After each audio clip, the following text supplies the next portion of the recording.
Barbershop conversation, guys. Feel free to hit the subscribe button. So I'm still overjoyed about this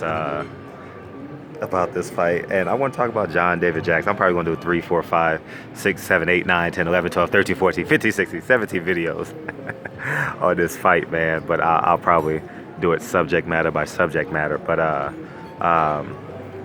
John David Jackson wasn't on the DS with Kovalev's team. He did his interviews down at the base, which I found really, really compelling. And John David Jackson was withholding a lot of information when I was talking to him in terms of. We'll go ahead and continue with rows 15 through 25. Rows 15 through I got to get on the plane, but it's no big deal. He was withholding information. I'm waiting to see it. It's not that he's getting fired. He's tired of Kovalev, and I could tell he was tired of Kovalev because I interviewed him maybe 2 to 4 minutes. I'll put it up when I get home. And he was just tired of the circus, man. He felt it looked like in my eyes, he felt the sense of relief that it's over. You know what I mean? And he's going to move on to greener pastures in terms of spiritual wealth, because a piece of him felt kind of guilty. He was training Kovalev under the circumstances he was training him in. And I honestly think all this stuff was post him finding out who Kovalev really was. You know, so I'm not going to call him a coon. I'm not going to call him a bad guy, because I've dealt with John David Jackson outside of Kovalev, honestly. And he's a straight up brother, man. Like, for real, he's a soft-spoken, straight up dude with me. You know what I mean? Maybe because that's how I interview people, straightforward and, you know, pretty honest. I try and be as honest as I can with my questions. I try not to filibuster my questions. But, you know, I genuinely believe that John David Jackson is just tired. He's going to move on. He's going to get his money.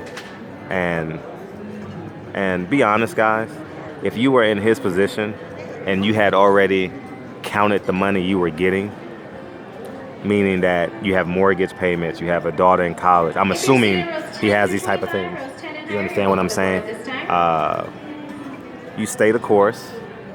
I mean, you know, more than half of us would stay the course and then eject yourself when it's over. You know what I mean? And that's what I believe, because he wasn't on the DS. I believe he wanted no parts of Kovalev and the bullshit that was happening. You know what I mean? He looked like he felt Kovalev quit on him. He had nothing left. But let me know what you guys think. I'm going to get on this plane, but I'm elated. You know, Ward is a motherfucker, man. Ward has a talent that not many fighters have. And the talent is he's a calming motherfucker. He's a calming with that nigga in him. You know what I mean? And it's not because he's light-skinned. It's not because he's married. It's not because he's a Christian. It's none of that. But he has the ability to stay calm and be ferocious. You understand what I'm saying? It's not like he's like Mike Tyson in the ring, Mike Tyson outside the ring. He's very calm, cerebral, God-fearing outside the ring. But he's a killer inside the ring. But you can't place that upon him and don't expect it from him, because he's so cerebral. You know, he understands that the objective of boxing is to hit and not be hit. So I'm just happy for the kid. I'm happy for Andre Ward. You know, these